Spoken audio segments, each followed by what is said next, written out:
Gold, trusted gold buyers. మీరు తాకట్టు పెట్టిన బంగారాన్ని విడిపించి ఈ రోజు ఉన్న మార్కెట్ ధరకు కొనబడను.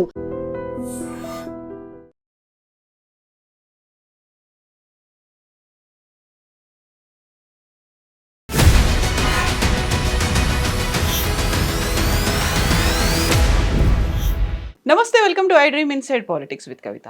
భారతదేశంలో గవర్నర్ల వ్యవస్థ మీద మరోసారి తీవ్ర స్థాయిలో చర్చ జరుగుతుంది. నిజంగా మన దేశంలో గవర్నర్లు అవసరం ఉంటారా? గవర్నర్లు రాష్ట్ర ప్రభుత్వాల్ని ఇబ్బంది పెట్టడానికే ఉంటారా? కేంద్ర ప్రభుత్వ ఆధీనంలోనే గవర్నర్లు పనిచేస్తూ ఉంటారా? తమిళనాడులో గవర్నర్ విజయ్ని ప్రభుత్వం ఏర్పాటు చేయకుండా ఎందుకు అడ్డుకుంటున్నారు? అందులో గవర్నర్ తప్పుందా, లేకపోతే విజయ్ తొందరపడ్డారా? మిగతా పార్టీల స్టాండ్ ఎలా ఉండాల్సి ఉండే? మనతో పాటుగా ఉన్నారు బీఆర్ఎస్ సీనియర్ లీడర్, మాజీ ఎమ్మెల్సీ కర్నె ప్రభాకర్ గారు. హలో అండి, నమస్తే. సో 5 రాష్ట్రాల్లో 4 రాష్ట్రాల ఒక కేంద్ర పాలిత ప్రాంతానికి సంబంధించి రిజల్ట్స్ వచ్చిన తర్వాత గవర్నమెంట్స్ ఫామ్ చేసుకోవడానికి ముహూర్తాలు అందరూ అన్నీ పెట్టుకుంటున్నారు. తమిళనాడులో కూడా విజయ్ ముహూర్తం పెట్టుకున్నారు. ఈరోజు ఉదయం 11 గంటలకు జరగాల్సి ఉండే జ్యోతిష్యం ప్రకారం అది మంచి ముహూర్తం అని చెప్పారు. ఇప్పటికి 3 సార్లు గవర్నర్ దగ్గరికి వెళ్ళొచ్చాడు. ప్రతిసారి లిస్ట్ తీసుకొని వెళ్తున్నాడు. బట్ ప్రతిసారి గవర్నర్ రిజెక్ట్ చేస్తున్నాడు. అంటే గవర్నర్ది ఏమైనా తప్పు ఉందా? గవర్నర్ ఏం చేయాల్సి ఉంది అక్కడ?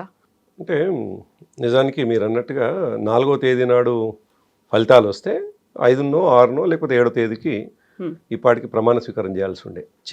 చేయకపోవడానికి ప్రధాన కారణం ఇవాళ స్పెసిఫిక్గా చాలా స్పష్టంగా కనిపిస్తున్నది గవర్నర్ యొక్క వ్యవహారం కనిపిస్తూ ఉంది. సరే, గవర్నరు ఆయన సాంప్రదాయాల్ని పాటిస్తున్నాడా, రాజ్యాంగపరమైనటువంటి అంశాలు తీసుకుంటున్నాడా అని అనుకున్నప్పుడు దేనికి ఆయన బైండింగ్ కావట్లేదు. దేనికి కూడా దీని ఆధారంగా నేను ముందుకు పోతున్నా అని కనిపించడం లేదు. నిజంగా కూడా మీరు అన్నట్టుగా అసలు రాజకీయ వ్యవస్థలో గవర్నర్లు ఏంది, గవర్నర్ల పాత్ర ఏంది అని అనుకున్నప్పుడు 1959 నుంచి ప్రతిసారి వివాదం అవుతూ వస్తున్నది. నమ్ముద్రిపాద నుంచి మొదలుకొని ఇవాళటి విజయ్ వరకు కూడా. మరి ఎందుకు వివాదము, అసలు ఎందుకు, ఎక్కడ స్టార్ట్ అయింది, గవర్నర్లు అనేవాళ్ళు ఎందుకు నియమించబడ్డరు, వాళ్ళకు వచ్చినటువంటి వాళ్ళకున్న పరిమితులు ఏమిటి అనే విషయాన్ని దాన్ని లైన్ క్రాస్ చేసి ముందుకు పోతా ఉన్నారు.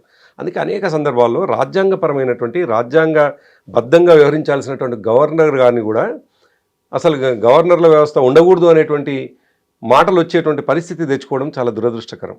నిజానికి దేశంలో గవర్నర్లు చాలా డిప్లొమాట్గా ఉండాల్సినటువంటిది. గవర్నర్లు ఎటువంటి రాజకీయాలకు సంబంధం లేనటువంటి వ్యక్తులుగా ఉండి ఆడ ఉన్నటువంటి పరిస్థితులని దృష్టిలో పెట్టుకొని కేంద్రానికి అనుసంధానంగా ఉంటూ యాక్ట్ చేయాల్సినటువంటి వాళ్ళు కేంద్రానికి అనుసంధానంగా ఉంటున్నారు, కానీ కేంద్రం కనుసన్నల్లో పనిచేస్తూ ఇవాళ వాళ్ళు ముందుకు పోవడం వల్ల వివాదం అవుతున్నారు. మీరు చెప్పినట్టుగా ఒకవేళ తమిళనాడులో అదే ఈ వెస్ట్ బెంగాల్లో ఎట్లయితే బీజేపీకి అవకాశం వచ్చిందో, మిగతా అస్సాంలో ఎట్లయితే బీజేపీకి అవకాశం వచ్చిందో, అదే పద్ధతిలో కొద్దిగా మెజార్టీ సీట్లు ఇప్పుడు సింగిల్ లార్జెస్ట్ పార్టీ విజయ్ అయినట్టుగా బీజేపీ అయితే ఈ పార్టీకి ప్రమాణ స్వీకారం కూడా జరిగిపోయి ఉండేది. ఎందుకలా? ఇప్పుడు ఆయనకి 112, 108 వచ్చాయి. 118లో ఒకవేళ 118 టీవీకేకు విజయ్కి వస్తే ఆయనే అయిపోయేవాడు కదా అక్కడ. నిజమే మీరు అన్నట్టుగా.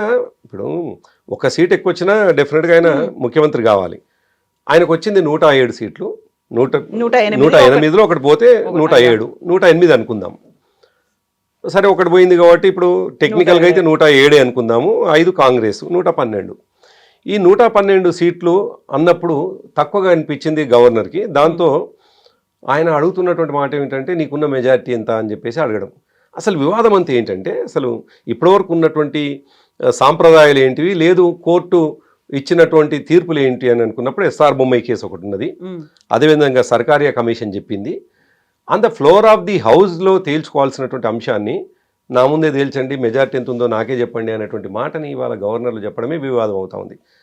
ఇవాళ గతంలో ఎస్ఆర్ బొమ్మాయి కేసులో చాలా స్పష్టంగా చెప్పినటువంటి మాట ఏమిటంటే సింగిల్ లార్జెస్ట్ పార్టీని పిలిచి సమయం ఇస్తే on the floor of the house తేల్చుకోవాల్సినటువంటి అవసరం, బల నిరూపణ అనేటువంటిది చాలా స్పెసిఫిక్గా చెప్పినారు. అందులో చాలా స్పష్టంగా చెప్పినారు. అట్లా కాకుండా గవర్నర్ గారే మొదటిగా విజయ్ ఇచ్చినటువంటి ఉత్తరాన్ని దృష్టిలో పెట్టుకొని, నిజానికి ఇప్పుడు మనం ఒకసారి వివరంగా చూస్తే టీవీకేకు 108, టెక్నికల్గా అయితే టీవీకేకు 108, ఏఐడిఎంఏకు 73 అట్లున్నట్టుంది. 47 40 డిఎంకే సెకండ్ ప్లేస్ లో ఉంది. DMK second place, DMK second place, AIADMK third third place. Place లో ఉంది. సో వాళ్ళిద్దరూ అనుకుంటే కూడా సింగిల్ మెజార్టీగా కనిపించట్లేదు అవును. వాళ్ళిద్దరు. ఇంకోటి ఏంటంటే ఇక్కడ టెక్నికల్గా అర్థం చేసుకోవాల్సిన అంశం, వాళ్ళు ప్రీ అలయన్స్ ఉన్నటువంటి వాళ్ళు కూడా కాదు. నిజమే, రెండు పార్టీలు ఒకటైతే ప్రీ అలయన్సే, ముందే అలయన్స్ జరిగి ఉంటే వాళ్ళు మెజార్టీగా కనిపించి ఉంటే, సింగిల్ లార్జెస్ట్ పార్టీగా కనిపిస్తే వాళ్ళని పిలిచినా వేరుంటుండే. ఇద్దరు కలిసి ఒక కూటమిగా ఉన్నదని ముందయి ఉంటే, అది ముందయి ఉంటే సరే. ఇప్పుడు ఏదో స్పెక్యులేషన్స్ వస్తూ ఉన్నాయి, డిఎంకే ఏఐడిఎంకే కూడా అన్ని ఎజెండాలు పక్కకు పెట్టేసి కలుస్తారు అనేటువంటి చర్చ జరుగుతుంది. అది జరుగుతా జరగదా అది తర్వాత విషయం. కానీ ఈ నిమిషానికి మనకు కనిపిస్తున్నట్టు పిక్చర్లో అంకెల విషయంలో 108 సీట్లు తెచ్చుకొని మెజార్టీ ఉన్నటువంటి వ్యక్తి ఎవరున్నారంటే ఆయన TVK president Vijay, single largest party. ఇది చాలా స్పెసిఫిక్గా మనకు సుప్రీంకోర్టు గతంలో ఇచ్చినటువంటి ఆర్డర్లో కూడా కనిపిస్తూ ఉంది, తీర్పులో కూడా కనిపిస్తూ ఉంది. అటువంటిప్పుడు వివాదం అవసరం లేదు అనుకుంటే, ఒకవేళ భేషజాలం కాదు, వేరే పార్టీ ఇక్కడ ఉంది అనుకోకపోయి ఉంటే, ఏ పార్టీ అయితే నేను గవర్నర్గా ఉన్నాను, సింగిల్ లార్జెస్ట్ పార్టీని పిలవాలని ఒకవేళ గవర్నర్ ఆలోచించి ఉంటే ఇంత వివాదమే కాదు, విజయ్ని పిలిచేవాడు. విజయ్ని పిలిచిన తర్వాత ఆయన on the floor of the house, floor పైన ఎట్లా గతంలో ఉన్నట్టుగా, గతంలో కర్ణాటక కావచ్చు మిగతా రాష్ట్రాల్లో ఏ విధంగానైతే చేసుకుంటారో ఆ విధంగా చేసుకునే అవకాశం ఉంటుంది. అట్లా కాకుండా నువ్వు ముందే నా ముందు తేల్చు అని చెప్పినట్టుగా చాలా చిన్న పిల్లల ఆటలాగా అనిపిస్తూ ఉంది. దేశం మొత్తంలో ఉన్నటువంటి అందరూ కూడా, నేను సుందరం మాట్లాడినటువంటి చూసినాను, అడ్వకేట్, సుప్రీంకోర్టు అడ్వకేట్ సుందరం గారు, అదేవిధంగా ఆయన అభిషేక్ మను సింఘ్వి గారు మాట్లాడింది, అదేవిధంగా ఇంకా చాలామంది ఎక్స్పర్ట్స్ అందరూ కూడా, ఢిల్లీలో ఉన్న ఎక్స్పర్ట్స్ అందరూ కూడా డెఫినెట్గా టీవీకే ప్రెసిడెంట్ సింగిల్ లార్జెస్ట్ పార్టీకి ఎమర్జ్ అయ్యిండు, ఆయన డెఫినెట్గా ఆయనకి ఇవ్వాలి అవకాశం అని అంటుంటే, గవర్నర్కి వచ్చినటువంటి అభ్యంతరం ఏంది అంటే, గవర్నర్కి వచ్చిన అభ్యంతరమా, ఢిల్లీ నుంచి ఫోన్ రావటమా, ఈ రెండు ఆలోచించుకోవాల్సినటువంటి అవసరం కనిపిస్తుంది. ఎందుకంటే మొట్టమొదటి రోజు నుంచి కూడా మనం ఒకసారి పిక్చర్ని ఒకసారి చూసినట్లయితే, ఆయన విజయ్ గవర్నర్ గారి దగ్గరికి పోయినటువంటి సందర్భంలో జనరల్గా మనం అనేక సందర్భాల్లో దృశ్యాలు చూస్తుంటాం. ఒక ముఖ్యమంత్రి, లేదు ముఖ్యమంత్రి కాకుండా సామాన్యులు మనలాంటి వాళ్ళం పోతే కూడా ఒక బొకే తీసుకొని పోవటము, లేదు ఆయన పోతే అంటే ఒక ఇంపార్టెంట్ పర్సన్ వస్తే ఆయన బొకే ఇవ్వటము, ఇవన్నీ జరుగుతుంటాయి. ఎంత చాలా సాధారణంగా జరిగిందంటే ఆ సీన్ని ఒకసారి చూస్తే, మీరు మొదటి రోజు 5వ తేదీ నాడు చూసినట్లయితే, విజయ్ కూడా మరి అమాయకమా, ఆయన ఎంబడి ఉన్నటువంటి వాళ్ళు సరైన సలహా ఇవ్వలేదా తెలీదు. ఆయన కూడా ఒక బొకే తీసుకొని పోలేదు, కనీసం జస్ట్ ఒక క్యాజువల్గా పోయి లిస్ట్ ఇచ్చేసి వచ్చిండు, ఎవరు మాకు ఇది సాల్వ్ చేయండి అని చెప్పినట్టుగా ఈయన ఇచ్చేసి వచ్చిండు, వినతి పత్రం ఇచ్చి వచ్చినట్టుగా. ఆయన కూడా పోతే జనరల్గా గవర్నర్ గారు, అఫ్ కోర్స్ ఆయనే రాజ్యాంగ అధినేత, డెఫినెట్ గౌరవం ఉండాల్సినటువంటి సీటు, దాంట్లో అనుమానం లేదు. కానీ ఆయన కూడా 108 సీట్లు గెలుచుకొని వచ్చినటువంటి ఒక యువకుడు, సాంప్రదాయం కోసమైన గౌరవార్థమైన తన ఆఫీస్కి వచ్చిన వాడికి ఒక బొకే ఇచ్చి, ఒక ఎమ్మెల్యే పోయినా కానీ సరే ఎమ్మెల్యేని తీసుకొని పోతాడు అనుకుందాం, కానీ సింగిల్ లార్జెస్ట్ పార్టీగా ఎమర్జ్ అయినటువంటి వ్యక్తికి షాలు కప్పాలని కూడా అనిపించారు. అక్కడే కనిపిస్తుంది ఏంటంటే, అంటే ఈ షాలు కప్పడాన్ని ప్లస్ ఎగ్జాక్ట్లీ అది కాదు నేను చూస్తున్నది, ఇంకా లోతుగా ఏం పోయి చూస్తున్నానంటే, నేను అర్థం చేసుకున్నది, ఒకవైపు విజయ్ నడుచుకుంటూ వస్తుంటాడు, మరోవైపు విజయ్ ఎన్నుకున్నటువంటి వాళ్ళని గవర్నరు విష్ చేస్తుంటాడు. విజయ్ చేతిలో చేయి కలిపినప్పుడు కూడా విజయ్ కళ్ళలు పెట్టి కూడా కళ్ళు చూడాడు. అంటే అప్పుడే అర్థమవుతుంది ఆయన బయాస్గా ఉన్నాడు, ఆయన ప్రియాక్పైడ్ ఉన్నాడు అని నాకు ఎంబడే అర్థమైపోయింది. అసలు బయటకు వచ్చినటువంటి వార్త లోక్ ఏది మన రాజ్భవన్, ఇప్పటి లోక్ భవన్ నుంచి వచ్చినటువంటి వార్త తర్వాత ఉండొచ్చు. ఎప్పుడైతే నేను సీనరీ చూసినానో నేను ఎంబడనుకున్నాను ఈయన నెగిటివ్గా ఉన్నాడు గవర్నరు అనేటువంటిది. ఎందుకంటే మీరు అన్నట్టుగా కంగ్రాచులేషన్స్ చెప్పడం అని ఒకటైతే, ఆ మనిషి యొక్క ఆహాభావాలను చూసినట్లయితే ఆయన నెగిటివ్గా ఉన్నాడు, ముందే ఆయన ప్రియాక్పై ఉన్నాడు, పైనుంచలేదో ఫోన్ వచ్చిందా లేకపోతే పైనుంచలేదన్న ఇన్స్ట్రక్షన్స్ వచ్చినాయా అనేటువంటి అదే పడుతూ ఉంది. ఒక వ్యక్తి కాదు ఆయన, రాజ్యాంగ శక్తి, రాజ్యాంగ పరమైనటువంటి పదవిలో వండుకుంటున్నటువంటి వ్యక్తి ఆయన. అటువంటి అంత బయాస్గా ఎందుకు ఉండాలి అంటున్నాను. అందుకే ఒక రాజేంద్ర ఆయన ఆర్లేకర్ గారు, రాజేంద్ర ఆర్లేకర్ గారు ఈ విషయమే కాదు ప్రస్తావించాల్సింది. 1959 నుంచి మొదలుకొని ఈ రోజు వరకు కూడా అనేక సందర్భాల్లో గవర్నర్లు వివాదం అవుతూ ఉంటారు. అంతేందుకు మన రాష్ట్రంలో కూడా చూసినాం. మన రాష్ట్రం కంటే ముందు నేను మీకు ప్రస్తావిస్తాను. మీకు తమిళనాడులో ఇంతకుముందు ఉన్నటువంటి రవి అనేక బిల్లులు పంపిస్తే, కంప్లీట్ చేసి పంపిస్తే, ఆయన ఏందో బీరువాలో పెట్టి కూర్చున్నాడు. అసలు ఈ రాష్ట్రానికి సంబంధించినటువంటి సమస్య, ప్రజలకు సంబంధించిన సమస్య, క్యాబినెట్ తీర్మానం అయింది, గవర్నర్ దగ్గరికి పోతే ఆయన బిల్లు మీద సంతకం పెట్టి రిటర్న్ పంపిస్తే అది ప్రజలకు ఉపయోగపడేటువంటిది ఆయన తీసి దాంట్లో పెట్టేసుకున్నాడు. ఆనాడు కూడా ఇటువంటి సంక్షోభమైనటువంటి చర్చకే వచ్చినాయి. అంతెందుకు అర్ధరాత్రి తెల్లవారుజామున మహారాష్ట్ర ఆయన హోషియార్ అనుకుంటాను, బహుశా మహారాష్ట్రకు సంబంధించినటువంటి కోషియార్ గారు తెల్లవారుజామున ప్రమాణ స్వీకారం చేయించుడైంది. అదొక పెద్ద వివాదం అయిపోయింది.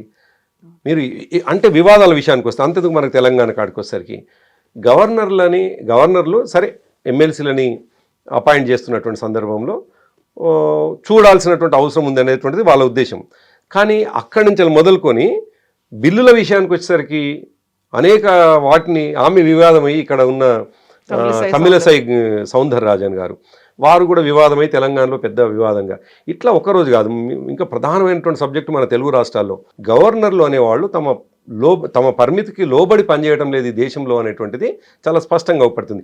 ఎందుకు ఈ కారణం అని అనుకున్నప్పుడు నేను కొద్దిగా ఇంకా లోతుగా పోతే అసలు నిజానికి ఎప్పుడు ప్రారంభమైంది? ఇది ఎప్పుడో బ్రిటిష్ కాలంలో 1773లో 1775లో అక్కడ ప్రావిన్స్లకు సంబంధించిన గవర్నర్ అపాయింట్మెంటు. ఆ తర్వాత బ్రిటిష్ కంటిన్యూస్గా 1935లో స్టార్ట్ అయింది. 1935లో బ్రిటిష్ ఏలుబడి కోసం బ్రిటిష్ వారి వాళ్ళు అక్కడి నుంచి వెళ్ళి పరిపాలిస్తున్నటువంటి సందర్భంలో వాళ్ళ ఏలుబడిలో ఉన్నటువంటి దేశంలో వాళ్ళ సౌలభ్యం కోసం పెట్టుకున్నటువంటి వ్యవస్థ. సరే కాన్స్టిట్యూషనల్ ఫోర్స్లోకి వచ్చినటువంటి సందర్భంలో 1950లో వీళ్ళు గవర్నర్గా మనం ఇక్కడ చూస్తూ ఉన్నాం.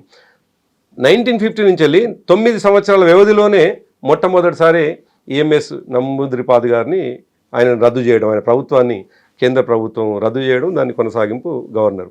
అంటే ముందు నుంచి కూడా అసలు ఇది గవర్నర్ల వ్యవస్థ ఎందుకోసం ప్రారంభమైంది అనేటువంటి విషయం పక్క పెట్టేసి పాతకాలపు బ్రిటిష్ కాలపు దాన్ని ఇంకా కొనసాగించడం ఎందుకనే చర్చ ఇవాళ తెలంగాణలో కానీ తెలుగు రాష్ట్రాల్లో కానీ దేశం మొత్తంలో ఉంది. కారణం వ్యక్తులుగా వాళ్ళు విహరిస్తున్నటువంటిది రాజ్యాంగ శక్తులుగా ఉండి రాజ్యాంగానికి లోబడి ఉన్నటువంటి సాంప్రదాయాలని, ఉన్నటువంటి కన్విక్షన్స్ని, ఉన్నటువంటి వాటిని ఫాలో కావాలి. అట్లా కాకుండా వాళ్ళు సొంత నిర్ణయాలు తీసుకుంటున్నారు.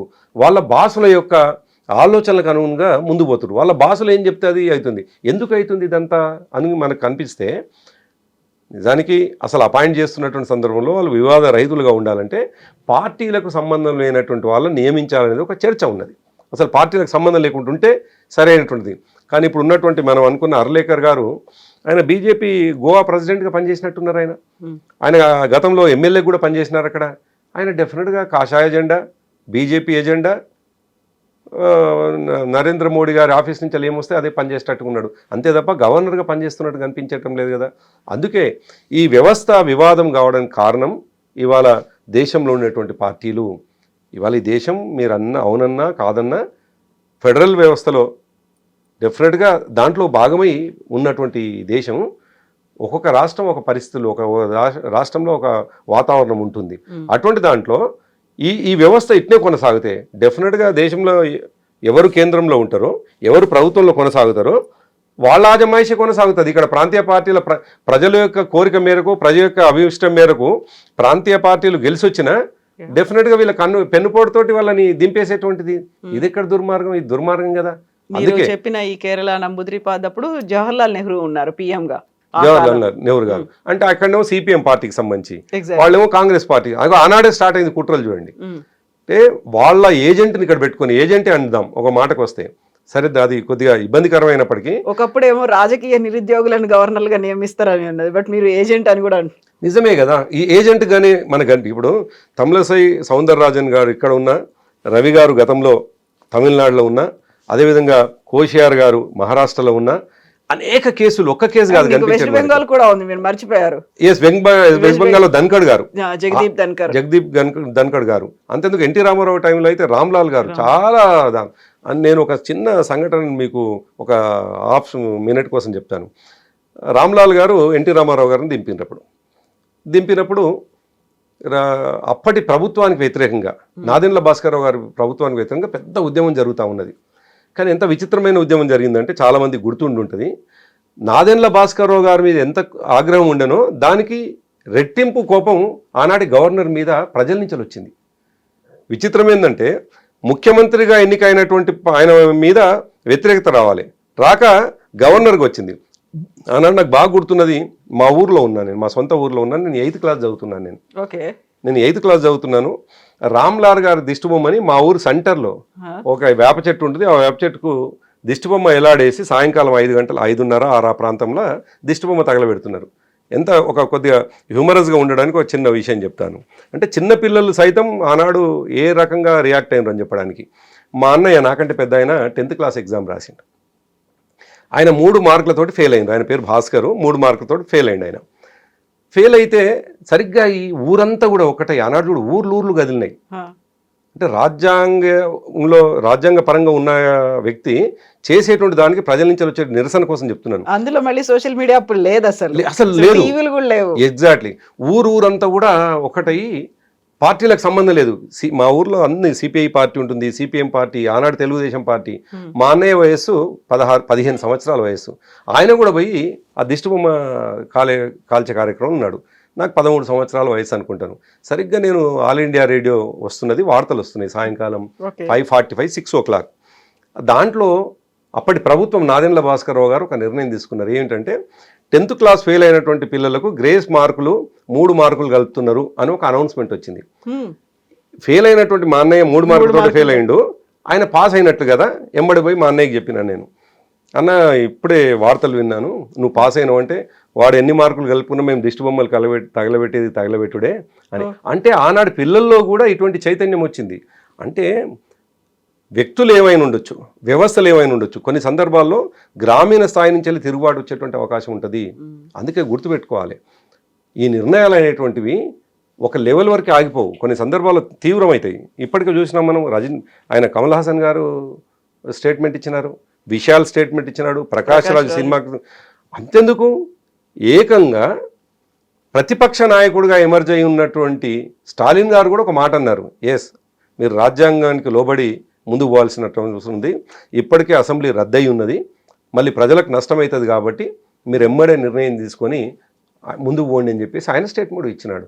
ఇంత జరిగిన తర్వాత ఒక్క ఎమ్మెల్యే తోటి బీజేపీ ప్రభుత్వం ఏర్పాటు చేస్తుంది. అక్కడ నువ్వు ఒక ఎమ్మెల్యే, ఎందుకు వాళ్ళకి ఆ బేషజాలు, ఎందుకు ఆ పట్టింపులు? కాకుండా అక్కడ గవర్నర్ అడిగినటువంటి నిర్ణయం ఏదైతే నాకు కావాలి సంతకాలతో పాటుగా వాళ్ళ పేర్లతో కావాలి, ఒకవేళ డీస్టెబిలైజ్ అయిపోయింది అనుకోండి, ఇంత ప్రజాస్వామ్య దేశంలో ఒక రాష్ట్రంలో ప్రాపర్గా మెజారిటీ లేకుండా ప్రభుత్వం కూలిపోతే ఇప్పటికిప్పుడు ఏదో చేసేసుకుంటారు, 6 నెలలలోపో లేకుంటే వాళ్ళు విధించినటువంటి 2 నెలల్లోనో 3 నెలల్లోనో బల నిరూపణ కాలేదనుకోండి, ఆ ప్రభుత్వం మళ్ళీ కూలిపోతే మళ్ళీ ఇంకోసారి ఎలక్షన్స్కి వెళ్ళాలా, ఇంకోసారి గవర్నమెంట్ కావాలా, ముందే పక్కగా వెళ్తే ప్రాబ్లం ఏంటి? అదే సమస్య. ఇప్పుడు గవర్నరు చేయాల్సిన పని ఏంటంటే సింగిల్ లార్జెస్ట్ పార్టీని ఇన్వైట్ చేసి ఆయనతో ప్రమాణ స్వీకారం చేయించాలి. ఆ తర్వాత ఫ్లోర్ పైన ఆయన నిరూపించుకుంటాడు. అది జరగాల్సింది. అది జరగకుండా ఇప్పుడు నాకు లిస్ట్ ఇవ్వు అని చెప్పేసి ఆయన అడగడం అనేటువంటిది ఎందుకు వివాదం అంటున్నానంటే, డెఫినెట్గా యాజ్ ఏ ముఖ్యమంత్రి అయిన తర్వాత ఆయనకు అనుకూలంగా వచ్చేటువంటి వాళ్ళ సంఖ్య డెఫినెట్గా ఉంటుంది. కానీ ఆయన ఒకే ఒక మాట పెట్టి హార్స్ ట్రేడింగ్ జరుగుతుంది, ఈ మన కోచింగ్ జరుగుతుంది అనేటువంటి మాటని ఆయన ముందు పెట్టి, ఇప్పటికీ ఆయన ఏం అనలేదు, అటువంటి వార్తలు వస్తున్నటువంటి సందర్భంలో ఆ ఒక్క పాయింట్ని దృష్టిలో పెట్టుకొని మరి నిజంగా కూడా ఇవాళ 116కు ఉన్నారు. ఇప్పుడు 116కు ఉన్నారు. ఆయన బయాస్గా లేడు అని చెప్పుకుంటే ఆ ముస్లిం లీగ్ సంబంధించినటువంటి ఒక ఆర్గనైజేషన్ ఉంది, వాళ్ళకి 2 సీట్లు ఉన్నాయి, వాళ్ళు కూడా ఉత్తరం ఇచ్చినారు. IUML అనుకుంటాను, బహుశా IUML. ఆ లెటర్ని నిన్న ఆయన పోయి టీవీకే పార్టీ విజయ్ పోయి ఇచ్చినాడు. ఆ లెటర్ని కూడా చూసి దాంట్లో మైన్యూట్గా ఉన్నటువంటి సబ్జెక్టుని వెతికి దాంట్లో ఏమనంటాడంటే, ఈ ఉత్తరంలో ఎవరు గవర్నరు ముందు పిలిస్తే వారికి నా మద్దతు అని ఉంది కాబట్టి నీకు కాదు కదా అని పక్కకు పెట్టేస్తాడు. అరే ఇంత మైన్యూట్గా నువ్వు చూస్తున్నావు అన్నప్పుడే నీకు ఒక పర్టికులర్ ఒక అభిప్రాయం ఉన్నది, పయనించలేదో నీకు సమాచారం సందేశం వస్తుంది, దానికి తగ్గట్టుగా నువ్వు మూవ్ అవుతున్నావు అని చెప్పడానికి ఒక అదే ఉపడుతుంది.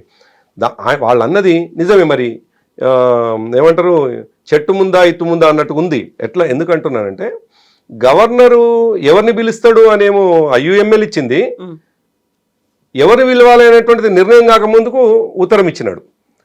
అసలు ఒకదానికొకటి పొంతం లేకుంటున్నది. దాన్ని కన్సిడర్ చేసి, ఆ ఉత్తరాన్ని కన్సిడర్ చేస్తే 118కి చేరుకుంటాడు కదా.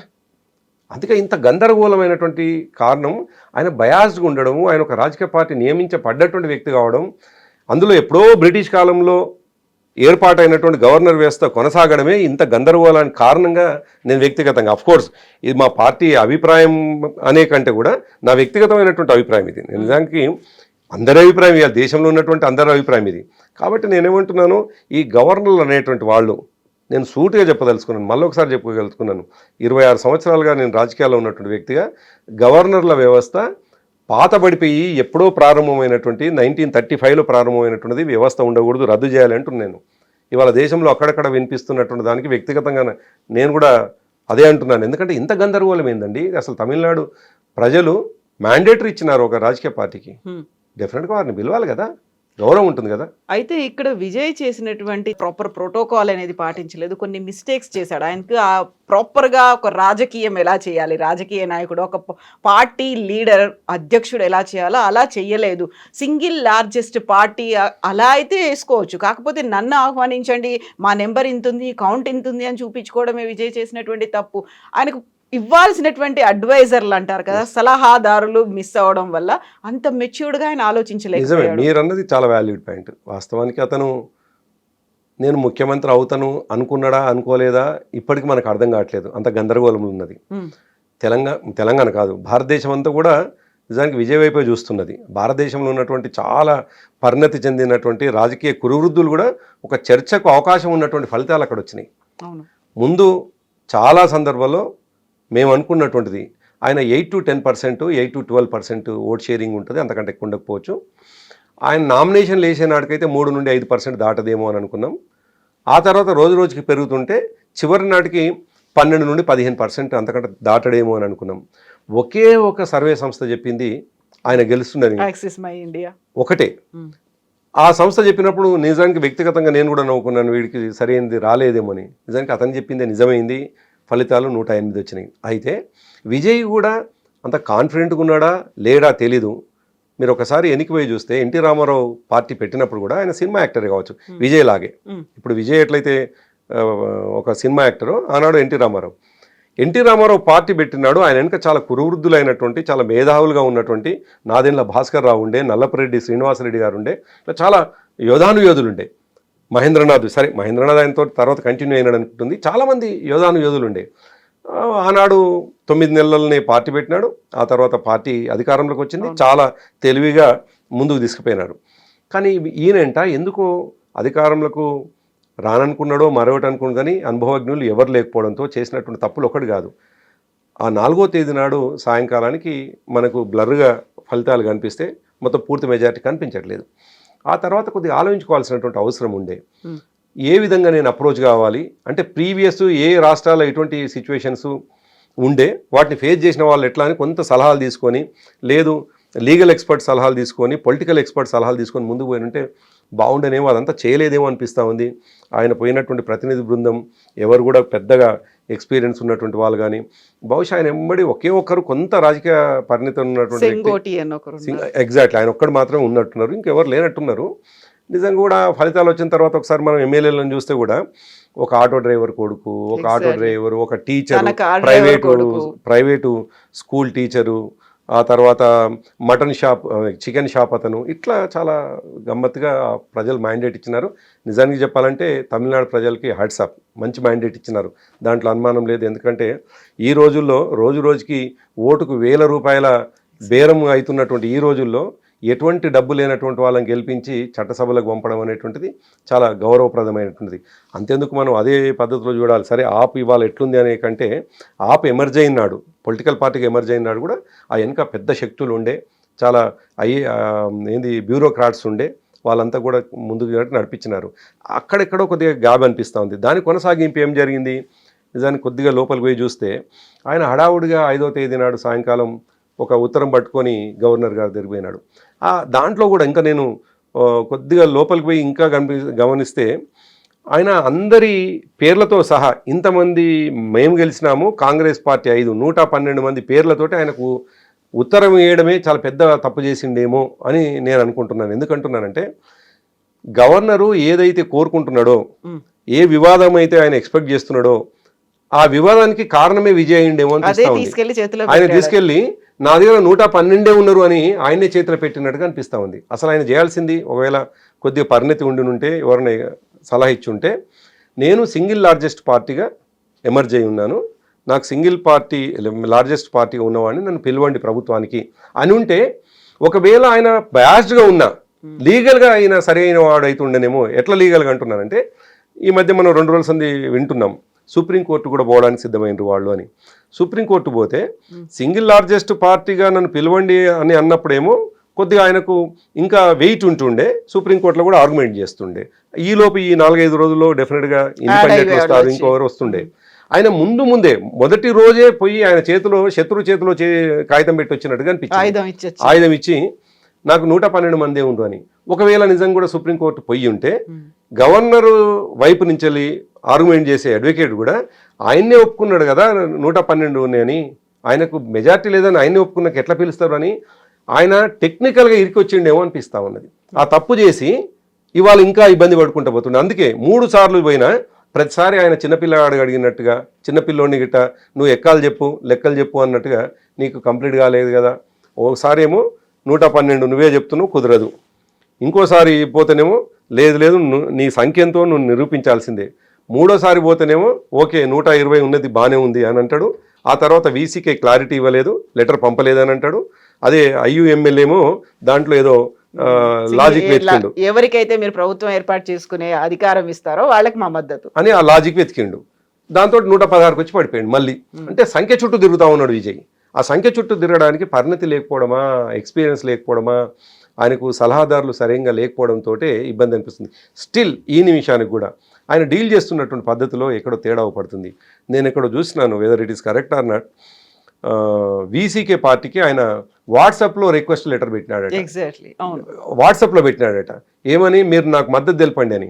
అసలు ఆయన ముఖ్యమంత్రి ఉండడానికి ఉండేటువంటి సింగిల్ లార్జెస్ట్ పార్టీ ఉంటే చక్కగా పోయి వాళ్ళ ఆఫీస్కి వెళ్ళి నాకు మీరు మద్దతు తెలపండి అని చెప్పేసి రిక్వెస్ట్ చేసుకుంటే ఎట్లుంటుంది, వాట్సాప్లో పంపితే ఎట్లుంటుంది. అంటే ఇది పరిణతి లేకపోవడం వల్ల, ఇది ఎక్స్పీరియన్స్ లేకపోవడం వల్ల జరిగినటువంటిది ఇది. ఎట్ ద సేమ్ టైం గవర్నర్ని చూస్తే కూడా ఎంత గమ్మత్తుగా అనిపిస్తుంది కవిత. ఆయన 108 సీట్లతో సింగిల్ లార్జెస్ట్ పార్టీగా ఉండు అనగానే సహజంగా పోలీస్ వ్యవస్థ మేము కూడా చూసినాం కదా 2014లో, నా కళ్ళ ముందే మేము చూస్తుంటే, మేము కేసీఆర్ గారితో ఉంటే మా రోజు ఫలితాలన్నీ వస్తుంటే ఎంత గమ్మత్తుకుంటుంది. నేను అప్పుడప్పుడు మేము వేరే అంటే మేము ఎక్కడ రాజకీయ పార్టీల గతంలో లేము కాబట్టి మాకు ఎక్స్పీరియన్స్ లేదు, వింటుంటే స్టోరీలుగా ఇట్లా గంటల్లోనే పోలీసులు వస్తారట, గంటల్లోనే సెక్యూరిటీ పెరుగుతారట అని మా కళ్ళ ముందు చూసినాం కవిత. 2014 జూన్ మన ఫలితాలు వచ్చే టైంకి కేసీఆర్ గారి ఇల్లు నందినగర్లో సరిగ్గా 11-11:30 వరకు ఒక మనిషి లేడు, మేమే ఉన్నాం, కొంతమంది మేము కూర్చొని ఉన్నాం, దాదాపు 8-10 మంది ఉండి ఉంటాం, 10-15 మంది ఉంటాం, బయట కొంతమంది ఉన్నారేమో. మేము టీవీలలో స్కోర్ ఎట్లయితే పెరుగుతున్నట్టుగా అవుపడుతుంటే అసలు పోలీసు వాళ్ళు వస్తున్నారు, ఆఫీసర్లు వస్తున్నారు, IG స్థాయి వాళ్ళు వస్తున్నారు. ఆ తర్వాత 2 ఆఫీసర్స్ వచ్చేసి నాతోటి ఇంకో మా మిత్రుడు ఉండే, ఆయన మా ఇద్దరితో, సార్ మేము సార్కు సెక్యూరిటీ వింగ్ అంటే మీరు ఏ స్థాయి వాళ్ళు అంటే క్యాడర్ ఏంటంటే మేము DSPలమని, మేము సార్కు CSOస్మి అని చెప్పేసి వాళ్ళ పేర్లు కూడా పరిచయం చేసుకున్నారు. ఆనాడు ఒక ఆయన నరేంద్ర సింగ్ అని, ఇంకో ఆయన సురేష్ అని, ఇద్దరు పరిచయం చేసుకున్నారు మమ్మల్ని. పాపం తర్వాత ఆ సురేష్ షూట్ చేసుకొని చనిపోయింది అనుకోండి. ఆ తర్వాత ఏదో ఆయన వ్యక్తిగత కారణాలతో మేము ప్రత్యేకంగా చూసినాం. ఆ రోజు బారికేడ్స్ వచ్చేసినాయి, పోలీసులు వచ్చినారు. ఆ తర్వాత ఎంత విచిత్రం అంటే సాయంకాలం మరుసటి రోజు మేము జిల్లాల్లో కలెక్టర్లుగా చూసినటువంటి వాళ్ళని, మేమే అప్పటికి ఉద్యమకారులుగా ఉత్తరాలు పట్టుకుపోయినటువంటి వాళ్ళని లైన్లో చూసినాం. మేమే గుర్తుపట్టి కేసీఆర్ గారి దగ్గర పోయి, సార్ ఇట్లా ఫలాని కాదు, అరే ఆయన లైన్లో ఎందుకు నిలబడ్డా, పైన కూర్చోబెట్టు, నాతోటే నేను పోయి పైన కూర్చోబెట్టినటువంటి సందర్భం. సో ఇదంతా చూసినాం మేము. అటువంటిది విజయ్ కూడా 108 రాగానే సహజంగానే పోలీసు వచ్చేసింది, డీజీపీ వచ్చేసిండ్రు, భద్రత పెరిగింది, ఇంటి ముందల స్పెషల్ కమాండోస్ వచ్చిండ్రు, ఆయనకు కాన్వాయ్ ఇచ్చినారు, కాన్వాయ్తో గవర్నర్ దగ్గరికి వెళ్ళిండు. మరి గవర్నర్ గారికి అంత ఆక్రోశం ఎందుకు నాకు అస్సలు ఇప్పటికీ అర్థం కాదు. అందుకే గవర్నర్ వ్యవస్థ మీద వ్యక్తిగతంగా ఎందుకు కోపం పెరుగుతూ ఉంది ఈ దేశంలో అంటే, విజయ్ ఆయన దగ్గరికి వెళ్తే ఆయన దగ్గర మెజారిటీ లేదు అనగానే ఇమ్మీడియట్గా రివర్స్లో విత్డ్రా చేసిండ్రు. అసలు ఇంటి దాకా పోయింది ఇవ్వాలి కదా, గౌరవించాలి కదా, అంటే ఇంత అది ఉండాల్సిన అవసరం లేదు కదా అంటున్నా. అందుకే గవర్నర్ అనేవాళ్ళు రాజ్యాంగానికి లోబడి రాజ్యాంగ వ్యవస్థలుగా పనిచేయాలి తప్ప, రాజ్యాంగ వ్యవస్థలన్నీ ఇప్పటికే నాశనం అయిపోయినాయి కవిత. ఈ దేశంలో ఉన్నటువంటి ఈడీలు నాశనం అయిపోయినాయి, CBIలు నాశనం అయిపోయినాయి, కొన్ని సందర్భాల్లో కోర్టులు కూడా ప్రభావితం అవుతా ఉన్నాయి అని అన్ని సందర్భాలను కొన్ని సందర్భాల్లో ఇవన్నీ కూడా న్యూట్రల్గా ఉండాల్సినటువంటి వ్యవస్థలు చివరికి రాజ్యాంగ సంరక్షకుడు అయినటువంటి గవర్నరే ఇంత వివాదానికి కారణం కావచ్చు. ఒక వ్యక్తి ఇంత దానికి ఇవాళ ఎవరిని అభ్యంతరం చెప్తా ఉన్నారు ఈ దేశంలో ఉన్నటువంటి వాళ్ళు. ఆ రాష్ట్రంలో ఉన్నటువంటి ప్రధాన ప్రతిపక్ష నాయకుడే ఆయనను అలో చేయండి అని చెప్పి చెప్తుంటే నీకున్న అభ్యంతరం ఏంటి? నీకున్న ఒకే ఒక అభ్యంతరం ఆయనకు సరైనటువంటి సీట్లు లేవు అని. అది డెఫినెట్గా వస్తుందేమో. కొందరు ఇండిపెండెంట్లు వచ్చి రేపు ముఖ్యమంత్రికి తర్వాత సపోర్ట్ చేస్తారేమో. ఈ దేశంలో జరగలేదా? ఈ దేశంలో అటువంటి సంప్రదాయం జరగలేదా? ఈ దేశంలో అనేక సందర్భాల్లో మొదలు ప్రమాణ స్వీకారం చేసిన తర్వాత ఇంతకుముందే మనం మాట్లాడుకున్నట్టుగా అర్ధరాత్రి కూడా ప్రమాణ స్వీకారం చేయించినారు కదా. మీకు మీకు ఇష్టమైనటువంటి వాళ్ళను తెల్లవారుజామున చేయిస్తారు, మీకు ఇష్టమైనటువంటి వాళ్ళను దింపేస్తారు, మీకు ఇష్టమైనటువంటి వాళ్ళనేమో సింగిల్ లార్జెస్ట్ పార్టీగా మెజారిటీ ఉన్న రానివ్వరు. సో ఎందుకు ఉండాలి గవర్నర్ వ్యవస్థ అంటున్నాను. బ్రిటిష్ కాలంలో ఏర్పడ్డటువంటి ఈ గవర్నర్ వ్యవస్థ ఇప్పటికీ ఈ రాష్ట్రంలో ఈ దేశంలో కొనసాగుతుంది అంటే ఇది ఇప్పటికీ అవసరం లేనటువంటి వ్యవస్థ అంటాను నేను. ఇది ఏమంటారు, ఈ ఇప్పటి పరిస్థితులకు అనుగుణంగా లేదు అంటాను.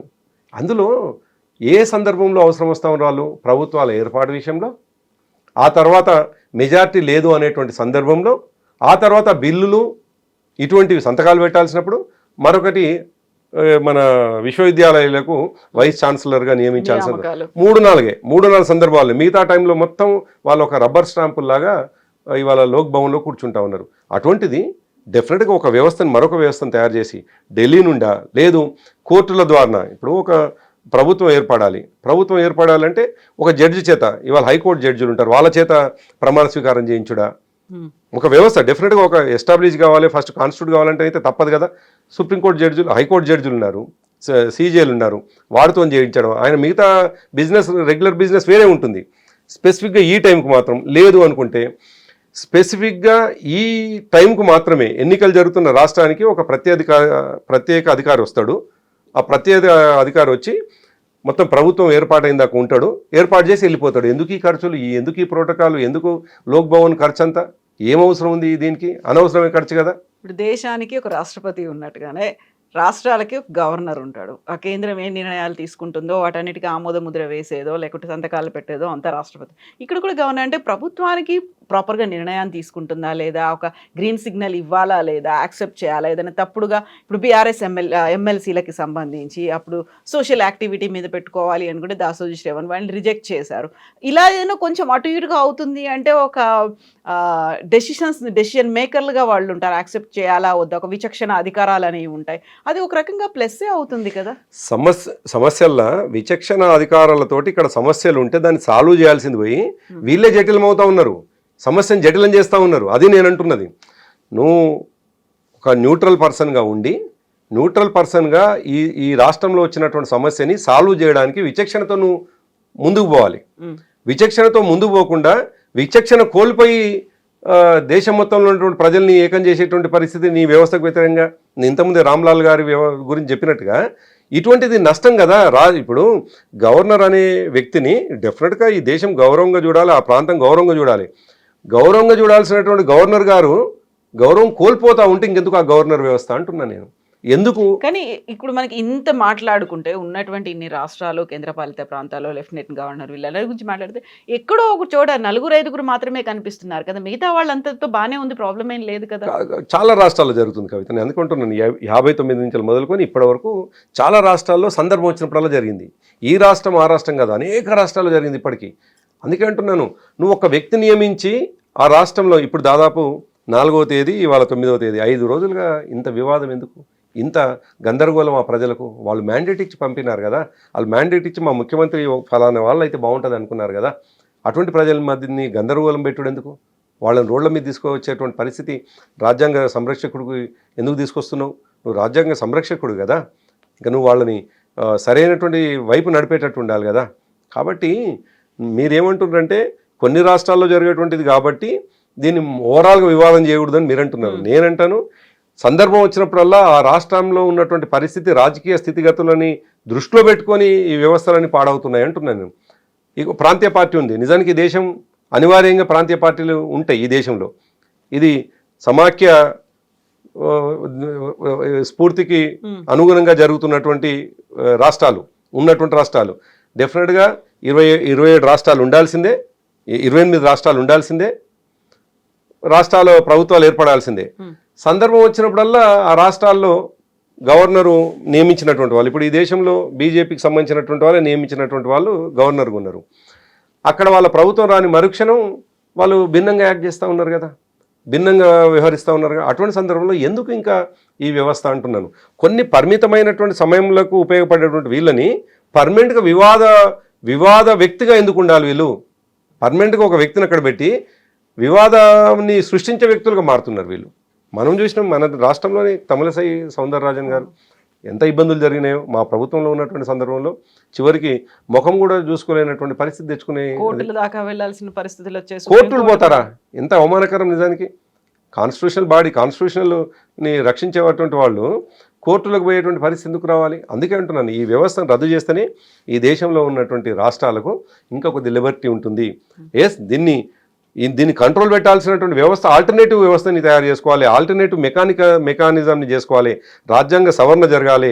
రాజ్యాంగ సవరణ ప్రకారం డెఫినెట్గా ఈ గవర్నర్ల వ్యవస్థను తీసేసి, బ్రిటిష్ కాలం నాటి గవర్నర్ వ్యవస్థను తీసేసి మరొక వ్యవస్థని, మానిటరింగ్ చేసే వ్యవస్థని, ఈ రాష్ట్రంలో ఉన్నటువంటి అంటే పలు రాష్ట్రాల్లో జరిగేటువంటి తప్పిదాలని సరిచేసేటువంటి వ్యవస్థలని, ఆల్టర్నేటివ్ వ్యవస్థలని, వాళ్ళ మీద ఆజమాయిషి చేయించని వ్యవస్థలని, ఆజమాయిషితో ఉండి ప్రజలకు ఇబ్బంది కాని వ్యవస్థలని మనం కొత్తగా, ఎందుకంటే 75 సంవత్సరాలు దాదాపు 80 సంవత్సరాల దగ్గరికి వస్తుంది మన స్వాతంత్రం వచ్చి, డెఫినెట్గా మార్పులు చేసుకోవాలి. 35 అంటే దాదాపు 100 సంవత్సరాలు దగ్గరకు వస్తున్నటువంటి ఆ వ్యవస్థని ఇంకా కొనసాగించి బూజుబట్టిన వ్యవస్థ అంటాను నేను, అప్రస్తుతమైనటువంటి వ్యవస్థ, ఎటువంటి ఉపయోగం లేనటువంటి వ్యవస్థ. ఆ వ్యవస్థను పట్టుకొని వాళ్ళ చేత ఇవాళ ప్రజల్ని ఇబ్బంది పెట్టేటువంటి పరిస్థితి ఎందుకు రావాలి? వాళ్ళు తమిళ ప్రజలు ఏం తప్పు చేసిండ్రు? ఒక వ్యక్తికి మెజారిటీ సీట్లు ఇవ్వడం తప్పు చేసిండ్రా? ఎందుకు ఇంకా ప్రభుత్వం అక్కడ ఏర్పాటు కాదు? దానికి కారణం వ్యక్తే కదా. ఆయనకు ఉన్నటువంటి అభ్యంతరాలు ఏం చెప్పి, కాన్స్టిట్యూషనల్ ఆబ్జెక్షన్స్ ఏంటి చెప్పండి. ఆయన ఎక్కడో టెక్నికల్గా వెతుకుతున్నాడు, కానీ కాన్స్టిట్యూషనల్గా ఎక్కడ చెప్పిందా? ఎట్టి పరిస్థితుల్లో కూడా సింగిల్ లార్జెస్ట్ పార్టీని మీరు ఆహ్వానించకండి అని ఎక్కడ చెప్పిందా? కాన్స్టిట్యూషన్లో ఉన్నాయా ఎక్కడన్నా? ఎందుకు మరి? అందుకే అంటున్నాను, ఈ వ్యవస్థలు ఉండడమే తప్పు. ఈ వ్యవస్థల్ని రద్దు చేయాలని చెప్పేసి నేను బలంగా కోరుకుంటున్నాను. ఇవాళ ఉన్నటువంటి అభిప్రాయంగా అది 1984లో తెలుగు ప్రజల్లో వచ్చినటువంటి క్రైసిస్ నుంచి మొదలుకొని ఈ రోజు వరకు అనేక సందర్భాలు ఇటువంటిది వచ్చింది. మా పార్టీకి సంబంధించినటువంటి ఇప్పుడు ప్రస్తుతం ఎమ్మెల్యేస్ అయితే ఏకంగా గవర్నర్ మీదే కేసేసి గెలిచి వచ్చినాం మేము. ఎంత అవమానకరం! నువ్వు చేసిన పొరపాటుకి గవర్నర్ అంటే చాలా గొప్పగా ఈజ్ ఎక్సలెన్స్ అని చెప్పేసి మనం పిలుచుకుంటాం. అటువంటి గవర్నర్ మీద కేసేసి గెలుచుకొని వచ్చినామంటే ఆమె తప్పు చేసింది కదా అన్నాడు. ఇప్పుడు ఏం జరుగుతుంది అనుకుంటున్నారు? According to you governor accept చేస్తారా? విజయ్ మళ్ళీ దానికి మద్దతు కూడా కట్టుకుంటాడా? ఏం జరుగుతుంది? ఒక రోజు అటు ఇటుగా విజయ్ 100% ముఖ్యమంత్రి అవుతాడు, ఇంకా దాంట్లో ఏం అనుమానం లేదు. మ్యాటర్ ఆఫ్ వాళ్ళ ఈగో కన్విన్స్ చేసుకోవడమా, ఈగో సాటిస్ఫై చేసుకుంటారా, లేదు వాళ్ళ బేరసాలల్లో భాగంగా ఇంకేమైనా బీజేపీ అగ్రనాయకులు ఆ రాష్ట్రం మీద పట్టు కోసం కొత్త అవి చిక్కుముళ్ళేస్తారా తెలియదు, కానీ అల్టిమేట్గా అనివార్యంగా విజయ్ ముఖ్యమంత్రిగా ప్రమాణ స్వీకారం చేయక తప్పదు, చేయాల్సిందే. లేకపోతే పెద్ద రాజ్యాంగ సంక్షోభం ఏర్పడుతుంది. ఆయన కూడా అంత తక్కువేం లేడు, చాలా అగ్రెసివ్గానే ఉన్నాడు. వీలైతే మేము 107 మందిని రాజీనామాలు చేస్తామని చెప్పేసి వాళ్ళు కూడా పరోక్షమైనటువంటి హెచ్చరిక చేసినారు. అది మంచిది కూడా కాదు. మరోసారి ప్రజల మీద భారం పడుతుంది, మరోసారి ఈ దేశం మీద సంపద మీద కూడా భారం పడుతుంది. ఎలక్షన్ కమిషన్ ఖర్చులు ఎక్కువైతాయి. కాబట్టి ఒక వ్యక్తి నిర్ణయము ఇంత పెద్ద సంక్షోభానికి అవకాశం ఇవ్వకూడదు. ఒక వ్యక్తి నిర్ణయము చాలా ఈజియెస్ట్ వేని చూడాలి, కానీ ఒక వ్యక్తి నిర్ణయంతో ఇంకోటి దాంట్లో ఏమో లాజిక్ కూడా లేదు. ఆయన లాజిక్ని ఆయన ఉందని వెతుక్కుంటున్నాడు. ఆయన వెతుక్కోవడమే తప్ప ప్రజల దృష్టిలో అది లాజిక్ కానే కాదు. ఈ దేశంలో చాలా సంఘటనలు జరిగినాయి. చాలా రాష్ట్రాల్లో ఈ దేశంలో ఇటువంటి సింగిల్ లార్జెస్ట్ పార్టీని పిలవడం, ప్రీ అలయన్స్ ఉన్నటువంటి పార్టీని పిలవడం, ప్రీ అలయన్స్ ఉన్నటువంటిది, పోస్ట్ అలయన్స్ కాదు. నిజంగా ఒకవేళ పోస్ట్ అలయన్స్లో భాగంగా డిఎంకేని ఏఎన్డిఎంకేని పిలిస్తే ఈ దేశంలో ఏ గవర్నర్ చేయనంత పెద్ద తప్పు చేసినట్టు అవుతాడు ఈ అర్లేకర్ గారు. కాబట్టి డెఫినెట్గా సింగిల్ లార్జెస్ట్ పార్టీగా ఉన్న విజయ్ని పిలవక తప్పదు. ఇంకోటి ఒక్క సీటుకి అటు ఇటుగా ఉన్నాడు. మోరల్గా కూడా మనం ఆలోచిస్తే, ఎథికల్గా కూడా ఆలోచిస్తే ఆయన డెఫినెట్గా చేసుకోవచ్చు. ఇటువంటి పరిస్థితులు దేశంలో చాలా ప్లేసుల్లో ఉన్నాయి. ఎంత దారుణం, బీజేపీ పాలిత ప్రాంతాల్లో అయితే చాలా దారుణాతి దారుణమైనటువంటి పరిస్థితుల్లో కూడా ప్రభుత్వాలు ఏర్పాటు చేసుకున్నారు. అటువంటిది ఎందుకు ఇవ్వకూడదు? ఒక యువకుడికి అవకాశం వచ్చింది. ఇదే మార్పు పేరు మీతో వచ్చినాడు ఆయన. ఒక కోర్ ఐడియాలజీ ఇప్పటివరకు అదే ఆ రాష్ట్రంలో ఉంటే 70 సంవత్సరాలు పరిపాలిస్తే అట్లా కాదు, మార్పు అని, అవినీతికి వ్యతిరేకం అని చెప్పేసి ఈ ద్రవిడ రాజకీయాలు చెయ్యను అని అట్లా ఎట్ ద సేమ్ టైం మళ్ళీ మతాలకు వ్యతిరేకంగా కూడా ఆయన నిలబడి, నిజానికి అప్పటికే ఆయన సరే ఆయన ఏ పార్టీ ఉండని ఆయన ఎట్లా నడుపుతాడో నాకు తెలియదు, కానీ మతతత్వ పార్టీలతో ముందుకు పోనని చెప్పేసి మాట్లాడినాడు ఆయన. అటువంటి ఒక పాజిటివ్ దృక్పథం ఉన్నటువంటి వాడు ఈ దేశానికి ఉపయోగపడతాడు. 52-53 సంవత్సరాల వయసు ఉన్నవాడు ఇంకో 20 సంవత్సరాలు ఈ దేశంలో ఒక నాయకుడిగా ఎదిగి మంచి ఆలోచనతో నడుపుతాడేమో. అందులో మనం చూసినాం తమిళ రాజకీయాలు ముందు నుంచి కూడా ఒక మూస పద్ధతిలో కొనసాగుతాయి అనేటువంటిది ముందు నుంచి మనం అనుకుంటుంటివి. అయితే ఈడీఎంకే ఆర్డీఎంకే తప్ప మరొకరు లేరు అనేటువంటిది ఒక అది. జాతీయ పార్టీలు సైతం అక్కడ వేలు పెట్టడానికి కూడా భయపడేటువంటి పరిస్థితి, బికాజ్ అక్కడ ఎంపీల సంఖ్య వీళ్ళకి అవసరం కాబట్టి. అటువంటిది వీళ్ళందరినీ కాదని అక్కడ ప్రజలు మనందరం ఊహించినటువంటి ఒక వాతావరణంలో ఒక యువకుణ్ణి సినిమా యాక్టర్గా పనిచేయొచ్చు, కానీ వాళ్ళకు సామాజిక స్పృహ ఉంది, వాళ్ళ తండ్రికి సామాజిక స్పృహ ఉంది, వాళ్ళ తల్లి తండ్రి భిన్నమైనటువంటి సామాజిక వర్గాల నుంచి రావచ్చు, కానీ తండ్రి చిన్ననాడే తండ్రి కులం పేరు పెట్టంటే కూడా కులం పేరు రాయకుండా భారతీయుడు తమిళుడు అని చెప్పేసి రాసిండు అంటే డెఫినెట్గా హ్యాట్సాప్ చేయాలి ఫ్యామిలీకి. ఆ కుటుంబం యొక్క నేపథ్యాన్ని మనం ఒకసారి స్టడీ చేస్తే డెఫినెట్గా కులం పేరు ప్రస్తావించని కులరహిత సమాజం కావాలి అని కోరుకున్నాడు ఆనాడే వాళ్ళ తండ్రి 52 సంవత్సరాల క్రితం. మరి అటువంటి కుటుంబం ప్రజల ముందుకు వచ్చినప్పుడు ఎథికల్గానే ఆలోచించి నువ్వు అలో చేయి, నైతికంగా ఒకటి రెండు సీట్లే కదా. కాబట్టి రాజ్యాంగ నేనేమంటున్నానంటే రాజ్యాంగం వ్యతిరేకంగా ఎక్కడో నువ్వు పిలవడం ద్వారా సంక్షోభం అవుతుందని నువ్వు ఊహించుకుంటున్నావు, నువ్వు ఈ పోచింగ్ అవుతుందని చెప్పేసి నువ్వే ఊహించుకుంటున్నావు, కానీ ఎక్కడ కూడా రాయబడలేదు తక్కువ మెజార్టీ ఉంటే వాళ్ళని పిలవకూడదని రాయబడలేదు. నీ యొక్క ఆలోచనకు అనుగుణంగా నువ్వు వ్యవహరిస్తున్నావు. కాబట్టి డెఫినెట్గా గవర్నర్ వ్యవస్థ అనేటువంటిది అది పాడైపోయి ఉన్నది, వ్యక్తులుగా వ్యవహరిస్తూ ఉన్నారు. డెఫినెట్గా గవర్నర్ వ్యవస్థని రద్దు చేయాల్సిందే. అట్ ద సేమ్ టైం తమిళనాడులో విజయ్ని ప్రభుత్వాన్ని పిలవాల్సిందే. ఎస్, చూద్దాం ఏం జరుగుతుంది, ఎంత కాలంలో ఇది రిజాల్వ్ అవుతుందో. థ్యాంక్ యూ సో మచ్ అండి. Thank you.